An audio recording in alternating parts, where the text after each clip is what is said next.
es el que vieron pasar, que vieron en él. Vimos a un hombre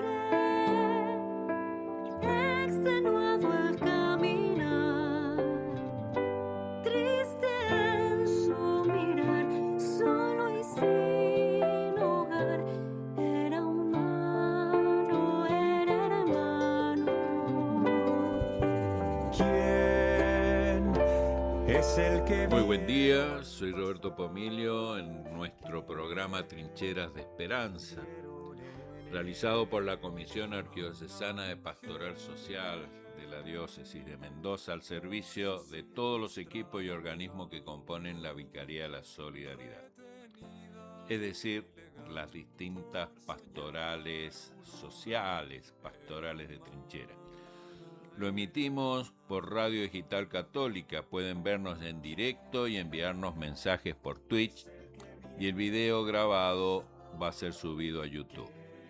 También nos encontrarán en Instagram y en Facebook como Radio Digital Católica Mendoza. El WhatsApp es 261-589-3993. 589-3993. Hoy pasaremos una entrevista grabada a la licenciada Nancy Caballero. Ella es psicopedagoga, licenciada en psicología, magíster en psicología social, doctora en psicología con especialidades en orientación familiar y mediación. Es cofundadora y voluntaria del Hogar de Cristo en Mendoza, cofundadora del Hogar Nazaret, profesora titular de la Universidad Católica Argentina y pertenece a los equipos de Pastoral de Adicciones y de Pastoral de la Vida de nuestra diócesis y, por supuesto, colabora con la Pastoral de Niñez y Adolescencia en Riesgo, que es la que nos ocupa este mes. Muy buen día, Nancy, muchas gracias por permitirnos esta entrevista. Este mes está dedicado a dar a conocer y promover la Pastoral de Niñez y Adolescencia en Riesgo. La pobreza y la indigencia es superior en niños y adolescentes que los promedios de pobreza e indigencia generales. Aunque bajó de más del 70% a un poco más del 40%, la pobreza de niños y adolescentes sigue siendo todavía una barbaridad.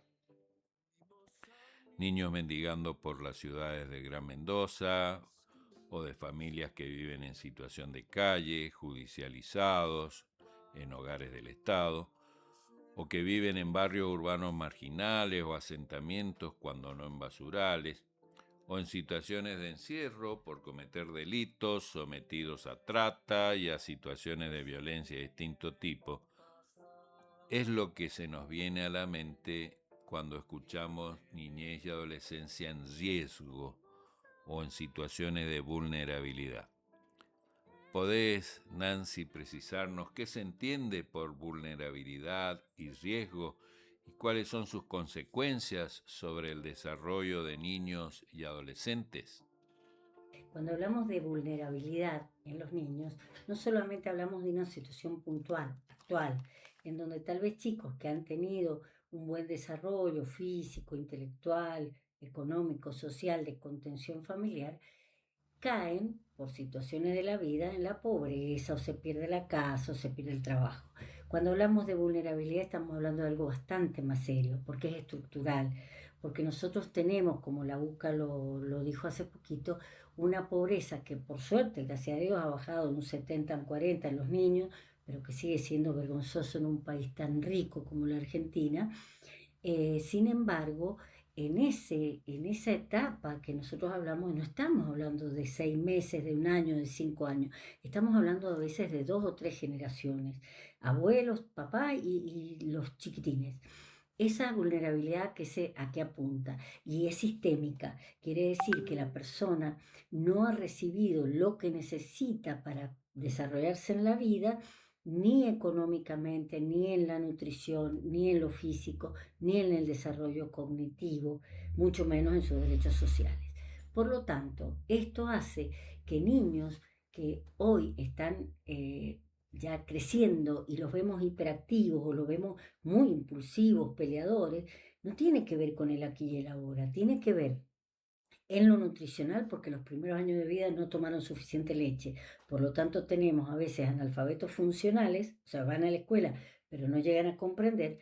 Y tenemos chicos que no han hecho lo que se llama la mielinización. Sería hablando vulgarmente como un tapacables. Es decir, van desarrollando caminos neuronales que se van tapando. Al no tomar leche, al no alimentarse bien en los primeros años de vida, eso queda como con agujeritos. Entonces es como si vos le echaras agua a un cable que está pelado. Entonces el chico pelea más, enfrenta más, le cuesta más hacer las cosas, etc. Desde lo físico sería desde la alimentación, desde lo cognitivo, desde escuelas que fueron bajando el nivel, porque hicimos escuelas pobres para chicos pobres, o sea, en lugar de exigirles, pero darle los elementos para que ese chico pudiera desarrollarse, como fue históricamente en la Argentina. La escuela pública en la Argentina es lo único que a vos te aseguraba la, saltar la vulnerabilidad, el ascenso social, y tenemos miles de casos. Creo que el doctor Favoloro es el más importante de todos ellos. Pero como dice el doctor Albino, un chico que no se alimenta es un chico que no va a desarrollar ese cerebro. Entonces ya empiezan mal. A su vez, el no tener hábitos, y hay muchos papás que han tenido que vivir de planes o cosas así, pero que no han podido trabajar, hace que básicamente esos chicos no tengan la capacidad de afrontamiento frente a las dificultades, sí de salir adelante, porque lo hacen y muy bien, pero no de proyectarse en situaciones que le permitan salir de esa situación, no sobrevivir. ¿Y hay vulnerabilidad en lugares donde no hay pobreza estructural? Por supuesto que sí. Esa vulnerabilidad siempre responde a una carencia. La carencia afectiva, la carencia de estimulación en su propio hogar, la carencia de juegos y de cosas que desarrollen la imaginación, y quizá la peor de todo es la carencia de la ternura. Hay un autor que dice que la ternura en realidad es la, la falta de ternura, perdón, es como la indefensión, es como el no tener un techo, porque nadie te enseñó cómo hacerlo. Entonces, a eso le agregamos chicos que pasan muchas horas en una pantalla, lo cual impide el desarrollo neuronal, y esto está hiper demostrado, y por lo tanto la imaginación y todo esto. Y por otro lado, papás que tienen que trabajar todo el día y que no están.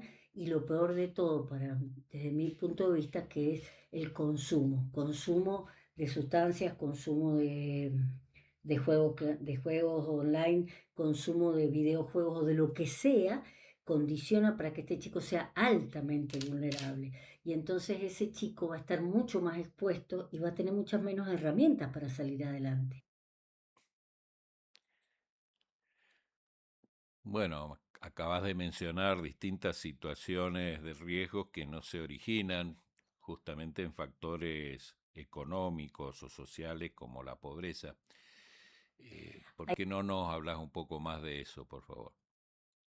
Hay distintas situaciones que promueven la vulnerabilidad. Una de ellas es, por ejemplo, el que los chicos no desarrollen habilidades sociales, lo que ahora se llaman habilidades blandas, que es la capacidad de hablar asertivamente, de manejar sus propias emociones. Y esto se da en la pobreza, pero también se da en situaciones de que no hay restricciones económicas, pero sí de lo que se llaman aprendizajes vicarios. Esto sería que el chico aprende mucho de lo que el chico ve, básicamente. Y en este caso, en particular, los adultos nos olvidamos que los chicos nos están mirando y a veces no sabemos enseñar el afrontamiento a situaciones adversas, la capacidad de superarlas, la resiliencia, el poder aceptar que un problema puede tener distintas soluciones, quizá no la ideal, pero sí distintas, y eso los hace altamente vulnerables, porque el chico se instala en un lugar en el que tienen que darle todo más o menos solucionado. En la sociedad actual consideramos que por un lado los chicos desde muy pequeños les damos enseñanzas o le hablamos de cosas que a veces los chicos no tienen edad para procesarlo, pero al mismo tiempo, hasta grandes, a veces adolescentes ya bastante más grandes, nosotros tendemos a ir solucionando las cosas, o sea, a pelear con el docente, a hablar con el vecino, a pelearnos con los propios amigos de ellos cuando tienen un problema, y eso los convierte en vulnerables a los chicos. Por supuesto, ningún papá lo hace para esto, lo hace porque cree que lo está protegiendo, pero en realidad lo pone totalmente en riesgo porque el chico siente que él no tiene por qué ceder ante un problema, aceptar una frustración, aceptar cosas diferentes, porque para eso hay un adulto que va y pelea por él. Adulto que a veces no está con el tiempo y la paciencia necesaria para explicarle reglas básicas de convivencia, para desarrollar habilidades sociales, desde las mínimas que son el respeto al otro, el hablarle de buena manera, el dar argumentación, etcétera. Esto entonces hace que nuestros niños, los niños de hoy, a los que muchas veces se le llama generación de cristal, no tengan la capacidad de afrontar dificultades y salir airosos de eso. Quien supera una dificultad sale más fuerte de esa dificultad. Eso es la resiliencia. Nosotros mismos los estamos haciendo vulnerables y los hacemos vulnerables también cuando les hacemos pensar que lo que él siente o cree es válido para todos. Esto quiere decir que yo, en lugar de poner un límite desde el amor, desde el cariño y todo, pero un límite claro, permito que él siga y siga y siga avanzando en su expresión, en sus gritos o en lo que fuere, y ese chico luego va a sufrir muchísimo porque va a ser altamente vulnerable a la hora de que le digan que no a él algo o él decir que no a los demás. Y por lo tanto, esto agregado a una vida donde el consumo y lo material a veces supera lo que es vincular, hace que los chicos realmente cada vez sean más vulnerables. Dentro de esas vulnerabilidades y como consecuencia muchas veces de esos riesgos, aparecen distintos problemas de salud mental en niños y adolescentes. Eh, Háblanos un poco de eso, Y por favor. entonces, acá la pregunta sería, ¿qué consecuencias puede traer en los niños este nivel de altísima vulnerabilidad? Primero, decir que es como llamativo, porque nunca se ha hablado tanto de los derechos del niño, nunca se ha hablado tanto del bienestar del niño, del derecho superior del niño, y sin embargo, sin darnos cuenta, muchas veces esto se ha ido vulnerando. ¿Cuáles son las consecuencias de estas situaciones? Las consecuencias, y esta es una opinión muy personal, son los altísimos niveles de problemas de salud mental que hay hoy en día en niños y adolescentes. Siempre hubieron problemas, siempre, pero nunca como ahora. Y ustedes me pueden decir, bueno, pero es que antes quizá no eran bien diagnosticados. Sí, posiblemente algunas de las patologías, de las problemáticas podían no estar bien todavía tipificadas y por lo tanto diagnosticadas. Sin embargo, acá el problema es distinto en un sentido. No es que tienen toda la gama de los padecimientos de salud mental. Tenemos claramente algunas situaciones de salud mental que no eran habituales en niños y que no es una patología simplemente, son estados de muchísimos niños, que es el nivel de ansiedad que tienen, que es altísimo, el no poder armar un proyecto de vida, el sentir que realmente no quererse a sí mismo porque no se sienten valorados y entonces la validación está en lo que el otro ve en mí, no en mí mismo. Para mí una de las cosas más graves a nivel social que han pasado es justamente que se ha dejado de lado el tema de los valores para hablar de los códigos. Porque los códigos son entre amigos, entre gente que comparte algo, lo que fuere, y en realidad es solo para ellos. Y por lo tanto, lo que le pasa al otro o cómo agredo yo al otro no me interesa. Mientras que los valores son universales. Y es algo tan simple como decir, no le hago a otro lo que no me gustaría que me hicieran a mí. Y en eso es que el chico aprende a tener un freno inhibitorio de situaciones de agresividad, de bullying, etcétera. Pero acá se ha ido entendiendo que solo esto es para quienes piensan como yo, quienes comparten lo que yo pienso, los que yo soy, etcétera, los de mi grado, los de mi curso, los de mi grupito, a tal punto que en los niños, y todo el que lleva un chico a la escuela o que es docente lo sabe, se hacen grupos atomizados. ¿Esto qué quiere decir? Siempre hubieron subgrupos dentro de los grupos grandes de un curso, pero ahora no, son átomos, no pueden mezclarse grupos. Esto conlleva una falta de adaptación a lo que es la sociedad, porque yo en la sociedad me tengo que juntar con el que me toca, no con el que solamente con los que yo quiero, en un trabajo, en una actividad, etcétera.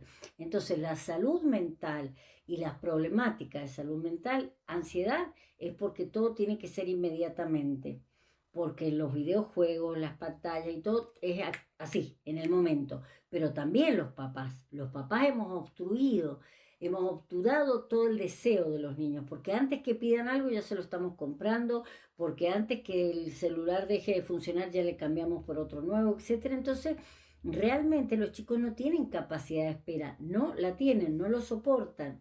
Tampoco tienen capacidad de aceptar límites, una corrección, y esto los docentes lo saben, porque lo sienten como algo personal. No estás corrigiéndome algo que hice mal, me estás corrigiendo a mí. Entonces los papás, los docentes, no pueden a veces retar al chico o ponerle un límite porque sienten que no lo quiero. No, tiene que quedar muy claro. En la salud mental también se construye sabiendo que uno tiene fortalezas, debilidades, que la vida no es fácil, que hay que tener tolerancia a la frustración y que algo te salga mal no implica que te tires todo por la borda, sino que lo intentes de nuevo y que el límite no te lo pongo porque soy tu papá o tu docente, te lo pongo porque te estoy cuidando. Y es más fácil enojarse con el papá, enojarse con el docente, que todos los chicos lo hacen, que no entender por qué la vida es tan injusta con ellos, por qué nadie los quiere, por qué las cosas no llegan cuando ellos esperan. Y eso lo sumen en profundas ansiedades, sentimientos de desamparo, sentir que no hay futuro, y eso lleva a cosas terribles.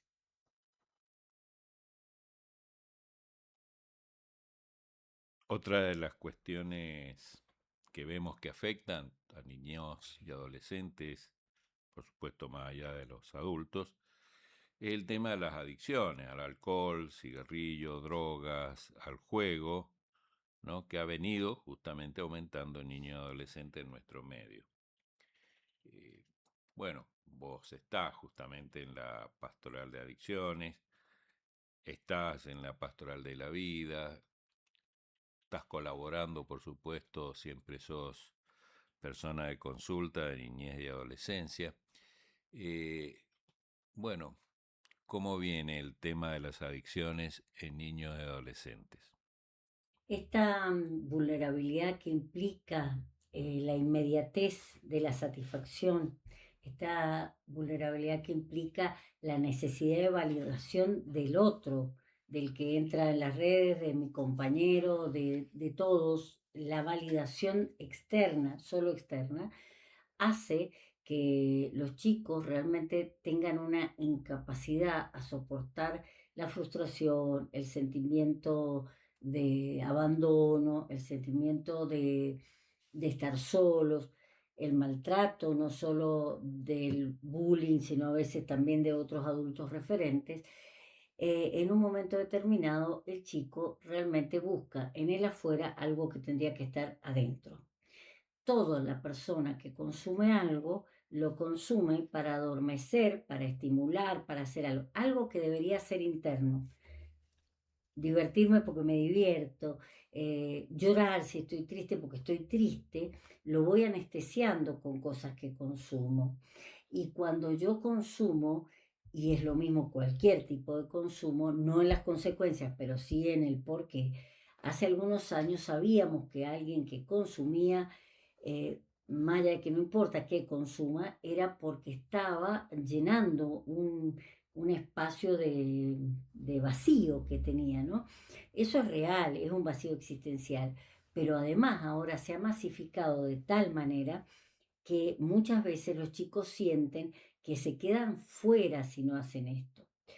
No hay que horrorizarse, cuando yo era joven todo el mundo fumaba y los que no fumábamos, sentíamos que de alguna manera podíamos quedar fuera, pero nadie nos discriminaba o nos cuestionaba por eso. Ahora sí.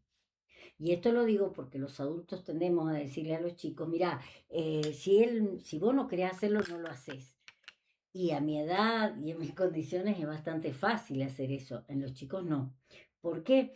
Porque ahora los chicos tienden, por esta cuestión de los códigos, a dejar fuera el que no hace lo mismo que hacen ellos. Entonces, ¿tenemos vacío existencial? Sí. ¿Tenemos una necesidad de no sentir? Sí. ¿Tenemos necesidad de una satisfacción inmediata? Sí. Todo eso sigue existiendo. Pero también hay una gran presión social. Gran presión social. No te podés divertir si no tomás, no sos cool si no fumás, y no solo cigarrillos, y te vas a hacer millonario porque hagas apuestas online, no puedo compartir un almuerzo, una cena porque estoy en el nivel 5 de tal juego. Quiere decir que lo que yo voy haciendo sin darme cuenta en el consumo es aislarme de las verdaderas redes, que son otros seres humanos que me quieren y me contienen. Entonces, cuando nosotros tenemos chicos que no pueden esperar 5 minutos nada, que no pueden hacer nada, necesitan algo para suplirlo. Ese algo siempre es externo, absolutamente siempre. Entonces, nosotros como papás podemos ir educando a los chicos en la espera, pero no en la espera de aguantate para que sufran, ¿no? Sino en esto de hacerles ver que algo cuando cuesta uno lo disfruta mucho más. Hay un premio Nobel de Medicina en el año 2009 que decía, justo, un resiliente impresionante, que él decía que él les hablaba a sus alumnos de investigación y les decía que todo lo que cuesta y lo que lleva un tiempo de proceso tiene un nivel de satisfacción brutal, que todo lo que es inmediato, la satisfacción pasa también rápidamente. Enseñemos eso a nuestros niños. No es sufrir por sufrir, no es esperar por esperar. Es poder hacer un proceso para llegar a algo y realmente disfrutarlo. Si no, el consumo no va a ser una consecuencia, va a ser la causa de muchas de los padecimientos que tenemos hoy en día, llevan directamente a un consumo para anestesiarme, para no sufrir, para no pensar. Bueno, muy interesante hasta aquí, muy importante, muy dramático, diría yo también, el, todo este análisis que hace la licenciada Nancy Caballero. Vamos a ir a un pequeño corte, vamos a escuchar una canción de Cristóbal Fones y Guillermina Becar, que se llama Sostener.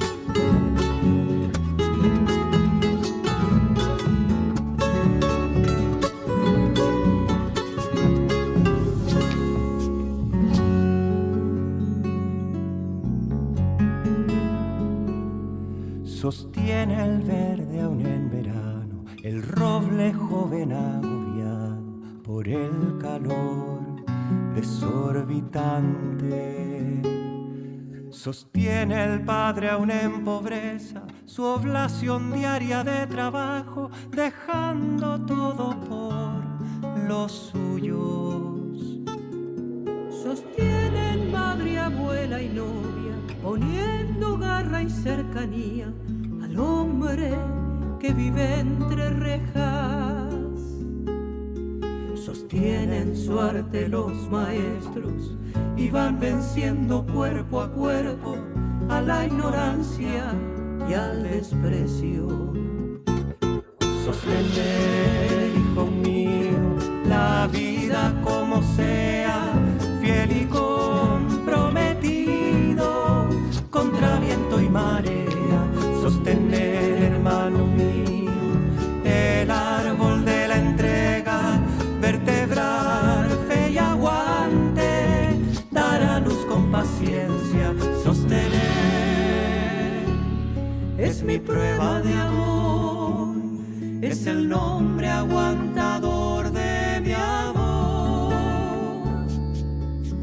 Sostener. Sostiene el alma de mi gente, reserva oscura de nobleza, la dignidad y que aflora siempre. Sostiene quien cruza sus 20, más que sus sueños, esa santa y ardua lucha por los sueños. Sostiene en la mujer la vida propia y la vidita, que un día empieza a germinarle. Sostiene el sabio la palabra y el afligido la esperanza y el valeroso su promesa. Sostener, hijo mío, la vida como sea, fiel y comprometido contra viento y marea. Sostener, hermano mío, el árbol de la entrega, vertebrar fe y aguante, darnos con paciencia. Sostener es mi prueba de amor, es el nombre aguantador de mi amor. Sostener.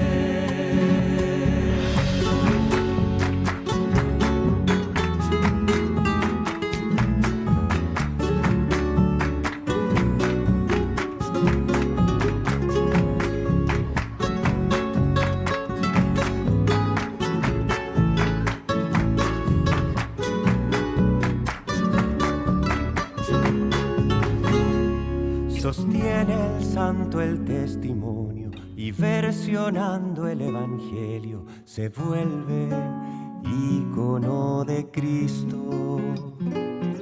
Sostiene Dios nuestro futuro, su eterno abrazo de la historia, su compasión por nuestro mundo. Mi fe que es mi oro y es mi plata, mi fe que construye mi casa, mi fe me explica, me sostiene. Y a mi fidelidad, mis hijos y mis hermanos, mediaciones de Dios que me sostuvo siempre. Sostener, hijo mío, la vida como sea, fiel y comprometido contra viento y marea. Sostener, hermano mío, el árbol de la entrega, vertebrar fe y aguante, dar a luz con paciencia. Sostener es mi prueba de amor, es el nombre aguantador de mi amor. Sostener. Sostener.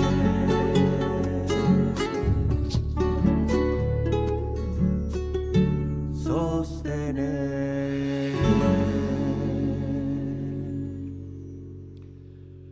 Continuamos por RDC, Radio Digital Católica, con Trinchera de Esperanza, esta entrevista a la licenciada Nancy Caballero.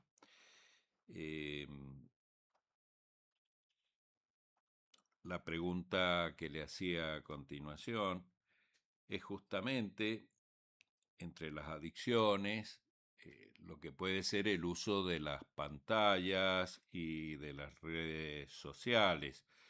¿Cómo está afectando eso a nuestra niñez y adolescencia? Hablamos de los peligros y las vulnerabilidades en la actualidad, no podemos obviar el tema de las pantallas, por dos motivos distintos. El primero sería que todo lo que se ve en la pantalla es algo que no permite una reflexión profunda, no estoy en contra de Internet, no estoy en contra de nada, porque es maravilloso meterse y de repente ver un diario de otro país, encontrar cosas interesantísimas. Pero el chico que juega, el chico que hace un juego interactivo con otro ser humano, tiene que desarrollar un montón de habilidades que en un juego, en la computadora, no se desarrollan. No se desarrollan básicamente porque está estructurado ya el juego. El chico sabe cómo jugar y sabe que en un momento determinado puede perder el juego, la partida, etcétera, y empieza de nuevo. Lo segundo es que en las redes sociales el nivel de impunidad que da el anonimato hace que sean de niveles altísimos, pero altísimos de agresividad. Y agresividad basada en la percepción que yo tengo de algo muy, muy relativo, pero que a los chicos les afecta muchísimo cuando es alguien anónimo y cuando es alguien desconocido. Cuando encima son compañeros de escuela o se transmite algo que para mí es vergonzoso y que sé que lo van a recibir, se viralizó, lo van a recibir todos mis compañeros, ¿cómo le explico a un chico que necesita tanto de la aceptación de sus pares, que sus pares se están riendo de él? Que él mismo se enganche en alguna cuestión para para reírse de otro. Eso ya es grave. La cantidad de información falsa que hay en TikTok, y esto no es solo para los niños. Yo escucho a veces teorías médicas, psicológicas, psiquiátricas, nutricionales, que no sé de qué nivel científico pueden tener, pero que sé que hay personas que pueden empezar a dejar un tratamiento, a cambiarlo a partir de esto. No saben lo difícil que es trabajar en un consultorio psicológico cuando la persona se metió. Ustedes saben que en psicología hay distintas formas de abordaje. Bueno, se metió en 20 páginas distintas y según el abordaje le van a decir, se metió en inteligencia artificial. Cada ser humano es un mundo. Cada ser humano es un mundo. Entonces, punto uno, los chicos que tienen pantallas antes de los 13, 14 años pierden una cantidad de caminos neuronales propio de la persona que tiene que hacer un juicio crítico, leer, discutir, pensar, imaginar, porque viene dado. Yo soy pasivo frente a una pantalla. Esto, cuando yo lo digo en los talleres para papás, todos me dan la razón, papás y docentes, todos. Y mientras estoy hablando, un chico empieza a moverse, a molestar, a hacer algo que incomoda, cualquier conducta disruptiva, y lo primero que hacen los papás es pasarle un celular, una pantalla o algo. O sea, quiere decir, ningún papá quiere que al hijo le vaya mal. Quiere decir que no estamos tomando conciencia para nada de lo gravísimo que es para su desarrollo neuronal que un chico esté frente a una pantalla antes de los 13 años. Y estamos hablando que a los 13, los distintos centros de pediatría del mundo, a los 13 hablan de 2 horas por día. Entonces, las pantallas tienen un problema que va a ser un problema grave en el desarrollo neuronal, lo tienen. Es la primera generación, la primera desde el siglo XIX hasta ahora, que es cuando se empezó a medir la inteligencia, que los chicos de hoy tienen menos inteligencia que la generación anterior. No había pasado nunca, porque cada vez hay más estimulación, etc. No van a tener buenos caminos neuronales, tienen unas bombas de dopamina a veces en los juegos y en esas cosas que los alteran un montón, entonces después no pueden esperar ni un minuto. Y por otro lado tienen información que no es verídica y por otro lado tienen un nivel de crueldad cuando se los expone a las redes sociales brutal. Ni hablar del TikTok, que uno encuentra de todo. Algunos papás dicen, no, pero yo lo controlo, lo que veo en TikTok. No podés, estás haciendo otra cosa y los TikToks duran a veces 40 segundos. Los chicos no deben tener pantalla y no es una cuestión ni del medioevo, ni de que seamos negacionistas, ni nada por el estilo. ¿Mm? No pueden tenerla porque no es bueno para su salud mental.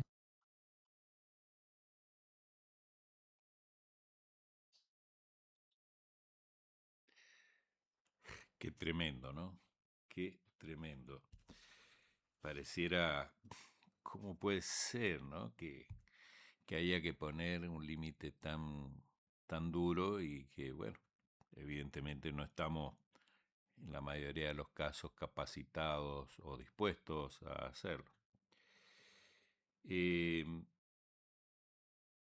Todo esto que parece a su vez hasta desesperante, ¿no?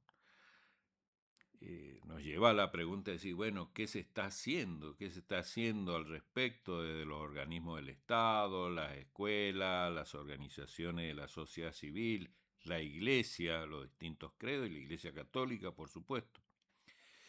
El padre Gerardo Virga nos decía el sábado pasado sobre la voluntad que existe, él es el asesor justamente de la Pastoral de Niñez y Adolescencia en Riesgo, esta voluntad de avanzar en la conformación de redes con distintas organizaciones gubernamentales, de la sociedad civil, de los distintos credos. ¿Qué puede decirnos Nancy? No sale el video. No sale el video. A ver. No sale, pero lo tenés ahí. Sí, está acá, pero no sale. No se carga. No se descarga. Bueno, a ver qué podemos hacer. Si querés puedo poner el audio acá.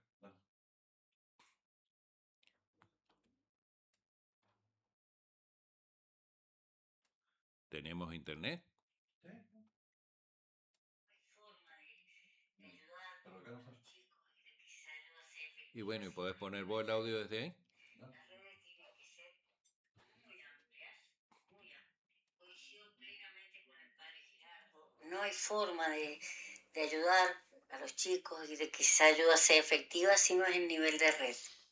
Las redes tienen que ser muy amplias, y no tienen que depender de personas.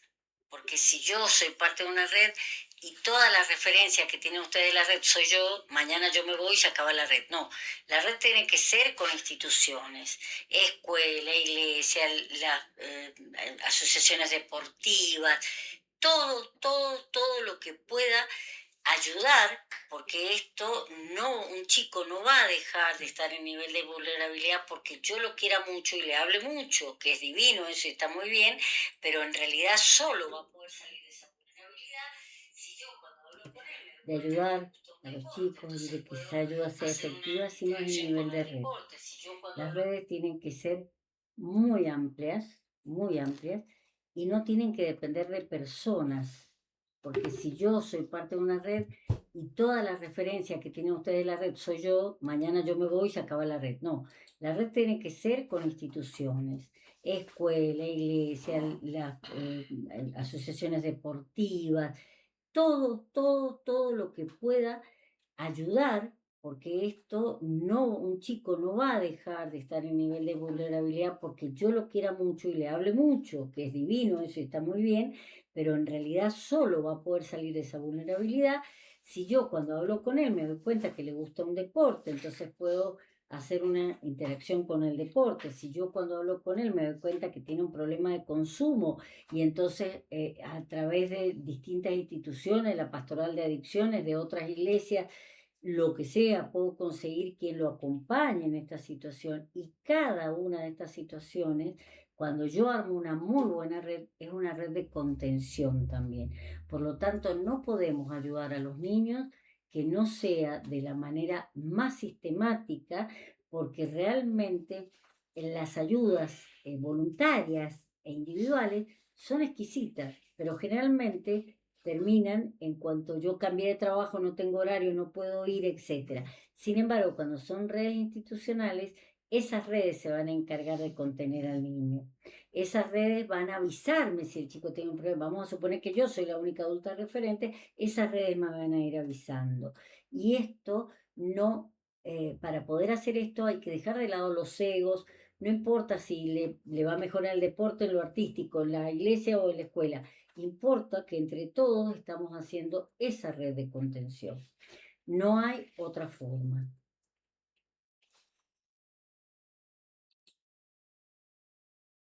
Está bien, armamos las redes, nos conectamos, detectamos, pero en general, bueno, ¿qué orientaciones podrías darnos sobre cómo avanzar en reducir estas situaciones de riesgo y vulnerabilidad, no solo a nivel familiar, sino a nivel social? Y nosotros nos preguntamos qué podemos hacer. Hay, como dije recién, instituciones, escuela, iglesia, club, centro deportivo, centro cultural o de artístico, que tienen que estar en conexión permanente. Pero el niño es un individuo y necesita de esa atención individual. Yo sé que los papás trabajan un montón, sé que se tiene más de un hijo muchas veces y que todos merecen esa misma atención. Pero ¿qué necesitan para superar la vulnerabilidad? Saber que hay un adulto atrás que está presente y que lo va a ayudar en lo que sea, diciéndole también lo que hiciste estuvo mal, pero vamos a ver cómo hacemos para repararlo, etcétera, etcétera. ¿Y esto qué requiere? Primero que nada, adultos. Ustedes dirán, es obvio. No, no lo es tanto.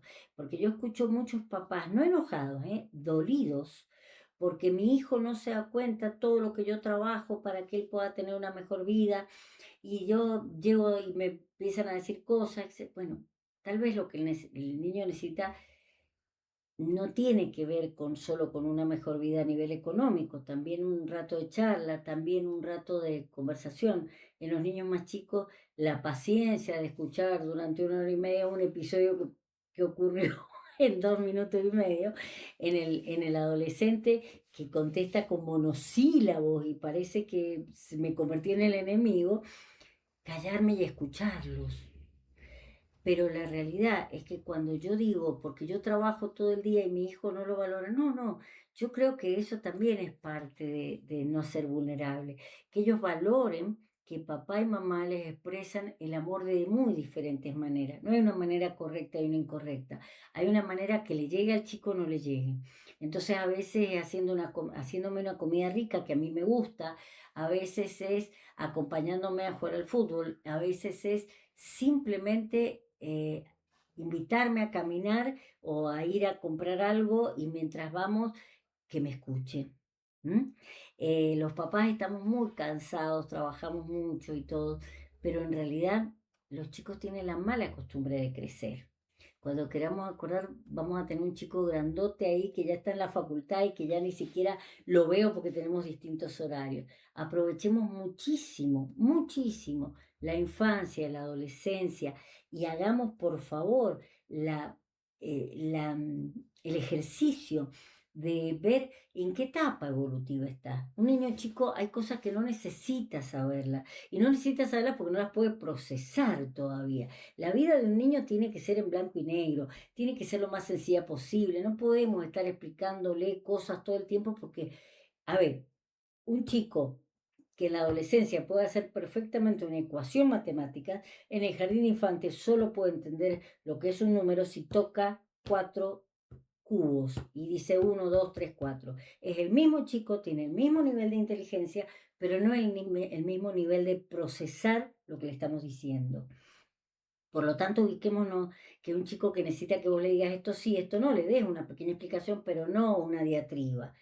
Que hay cosas, y no solo lo digo por la educación sexual, lo digo en general, que necesitan su tiempo de procesamiento y que no ganamos nada con adelantar a un chico en etapas que todavía no le interesan o que psicológicamente todavía no está preparado.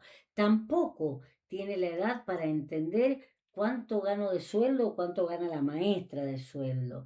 ¿Cómo puede ser que el chico esté negociando todo el día cuánto tiempo ve televisión, cuánto tiempo juega con los videojuegos, cuánto tiempo? No, no, hay estructuras que se las tiene que dar el adulto, desde el amor, desde la comprensión, pero se la tiene que dar el adulto. Y con todo eso lo hacemos cada vez menos vulnerable, cada vez más capaz de decir sí o no cuando quiero decir sí o no y cada vez más capaz de poder ser el mismo. Y hay una sola fórmula mágica, que son los puentes. El niño chico, el mediano y el grande tienen que tener la certeza que papá y mamá están siempre para mí. Y estar siempre no significa ni justificarme todo lo que yo hago o dejo de hacer, sino están siempre para estar al lado mío, ayudándome en lo que pueden y haciéndome corregir los errores que cometí. Bueno, aquí nos daba la licenciada varias ideas para aplicar dentro de las familias, ¿no? Y bueno, justamente dentro de las familias suele ser, según las situaciones, desgraciadamente, fuentes de vulneraciones, ¿no? Son situaciones de riesgo las situaciones que se viven en la familia. Entonces, cualquiera sea la condición económica o más allá de la presencia de responsable de algún adulto. Entonces le preguntábamos qué podemos hacer los adultos, ¿eh? Cómo actuar para prevenir o detectar y tratar estas situaciones de vulnerabilidad, ya sea las que suceden dentro de la familia o en los ambientes en donde se mueve el chico, ¿no? En la escuela, en el club, en la misma parroquia, ¿no? En la clase de catequesis, en fin, cómo estar atentos, cómo detectar y cómo actuar en consecuencia. Frente a la vulnerabilidad detectada del adulto, del niño, del adolescente, hay una diferencia sustancial. El adulto, hay muchas situaciones de vulnerabilidad que no ha podido superar, que le traen consecuencias. Bueno, deberá trabajarlas en su propia interioridad, deberá trabajarlas con un profesional de la salud mental. Pero nosotros tenemos que estar muy atentos cuando los niños están siendo vulnerados a veces por personas muy cercanas. Y cuando hablo de vulneración, hablo de cualquier tipo de vulneración, cualquiera. Y esto implica que lo primero es escuchar a los chicos, lo segundo es creerle, lo tercero es no suponer. O sea, si el chico se acerca y nos dice algo, no supongamos nada, dejemos que sea el niño el que nos explique por qué se siente mal. Porque a veces cuando son cosas graves no, pero cuando son cosas más pequeñas, digo, bueno, no seas tan susceptible, bueno, el tío te lo dice porque es un chiste. Bueno, a mí no me importa cuál sea la intencionalidad de quien lo haga, quizás sea la mejor del mundo, pero si el chico se siente vulnerado frente a la burla, el chiste o cosas más graves, tengo que 8 minutos te escucharlo al quedan, niño, no minimizar lo que siente y sobre todas las cosas, dejar que se exprese, no presuponer yo ni hacer un diagnóstico. Acá escucha activa, oreja y corazón. Y después de eso, proteger al niño, porque si el niño no se siente cómodo con alguien, por más cercano que sea de la familia, y supongamos que no está haciendo nada malo esa persona, pero el niño se siente mal o vulnerable frente a esa persona, si está haciendo algo grave, ni se discute, pues evitaré que mi niño esté con esas personas, porque pareciera que lo que él siente, lo que él parece, está siendo invalidado y esto no puede ser. Si es un prejuicio, si es un tío que tal vez habla fuerte o hace chiste de mal gusto, pues hablaré con el otro adulto y le diré, mira, por favor no hagas tal cosa, pues no hace bien. Pero la realidad es que al que hay que proteger no es al adulto, es al niño. Y el niño tiene que ser protegido. Yo sé que es muy doloroso porque cuando nosotros éramos chicos siempre se pensaba que estas cosas que hieren, que lastiman y que muchas veces son de gravedad importante, eran siempre con personas desconocidas. Y ahora sabemos que no es así, porque quien tiene muchas veces la ocasión mayor es quien está mucho tiempo con el niño o quien convive con el niño. Pues en ese caso no hagamos un drama, no hagamos un problema si no es grave la situación, pero sí protejamos al chico para que no se sienta vulnerable además de serlo.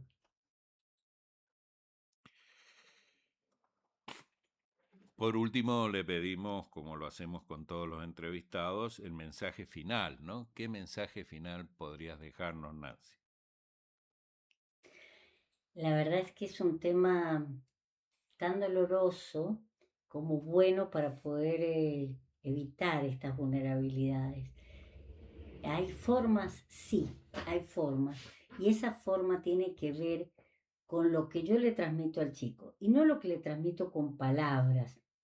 Un niño forma su personalidad de base en los primeros 3 años de vida, que pareciera a veces que ni siquiera nos entienden muchas cosas que decimos. Entonces, poder transmitirle ternura, afecto, cariño, cada uno con la forma de ser que tenga, pero transmitirle eso empieza a tener un gran nivel de seguridad. Desde el momento que nacen, así lo dice la teoría del apego, según como sea ese apego va a ser su relación futura cuando adulto. Entonces, cuidar mucho la infancia no es llenarlos de cosas, no es sacarlos todo el tiempo, no es tener actividad todo el tiempo, no es llevarla a la mejor escuela y al mejor club. Eso es fantástico, llevarlo a una buena escuela, un club, pero por favor tengamos en cuenta que eso no se registra tanto en la cabecita, en el corazón del niño, como un papá, una mamá, que ellos los ven actuar de una manera coherente, que no los ponen a ellos en el medio cuando son papás que están separados o que no se llevan bien, arréglenlo entre adultos. Para el niño tiene que haber una certeza total que papá y mamá van a estar con ellos. Y para el niño también. No basta con que yo le diga te amo, te amo, te amo todo el día. Se lo tengo que demostrar con pequeñas cosas. Ellos necesitan que yo le preste atención. Por lo tanto, nosotros los adultos también dejar un poquito el teléfono, dejar un poquito nuestras propias actividades. No pasa nada, son unos años, después los chicos crecen. Pero todo eso que ustedes le enseñaron, no diciéndoselo, sino viviéndolo, porque los valores no se enseñan, no se predican, se viven. Eso va a ser la gran fortaleza para que ese niño pueda aguantar adversidades, pueda reparar daños que hace, aunque sea sin querer, pueda tener valores, valores verdaderos para amarse él a sí mismo y para amar al otro también, aunque no sea amigo del otro. Y eso solo se da en la cotidianeidad, en cada día, en cada gesto, en cada caricia. Y si ustedes me lo permiten, yo creo que si hay algo fundamental en la vida de un niño es transmitirle la fe. Porque si hay algo que tienen los chicos ahora es desesperanza, y eso se lo hemos transmitido a los adultos. Desesperanza por la sociedad, por la economía, por lo que fuere, por la política, por lo que fuere. Yo al niño cuando le transmito la fe, le transmito la certeza que además de papá y mamá, tiene alguien que lo abraza eternamente, alguien en quien se puede refugiar, alguien que lo ama profundamente, no porque se porte bien, no porque sea bueno, no porque sea perfecto, lo ama porque es él, solo porque es él. Si yo puedo transmitirle esto, si yo puedo enseñarle al niño a rezar al angelito de la guarda antes de dormirse, a pedirle a Dios y a la Virgencita cada vez que tengo miedo, estoy asustado, ese niño va a tener un escudo que va a ser para toda su vida. Incluso si cuando es grande dice yo ya no creo en Dios o lo que sea, en cuanto haya algún problema o algo, vuelven a ese escudo. Por lo tanto, yo eso lo recomiendo muchísimo. Y quiero contarles algo. Cuando doy catequesis para adultos, mi primera reunión es de preguntar qué imagen tienen de Dios. Y siempre, y en todos los años que llevo haciéndolo, casi siempre ellos, la imagen que se les grabó fue la de cuando eran pequeños. Mi abuelita me llevaba, mi abuelita tenía, mi mamá tenía a la Virgencita de tal advocación de la Virgen, mi papá me hablaba de Dios. Eso se graba a fuego y eso es la única garantía que tenemos los seres humanos, tan vulnerables como somos todos, de saber que por grave que sea lo que me pasa, hay alguien invulnerable, eterno, y que me ama, que está siempre abrazándome. Creo que esa es la mejor herencia que le puedo dejar a un hijo. Muchas gracias.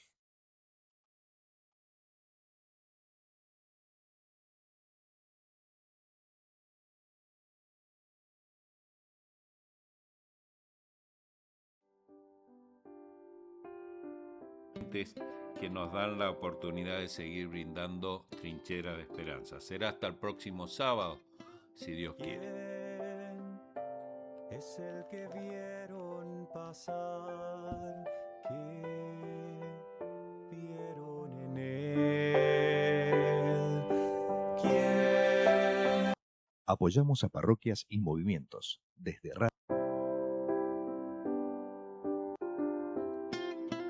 ¿Quién es el que vieron pasar? ¿Qué vieron en él? ¿Quién es el que vieron pasar? ¿Qué vieron en él? Vimos a un niño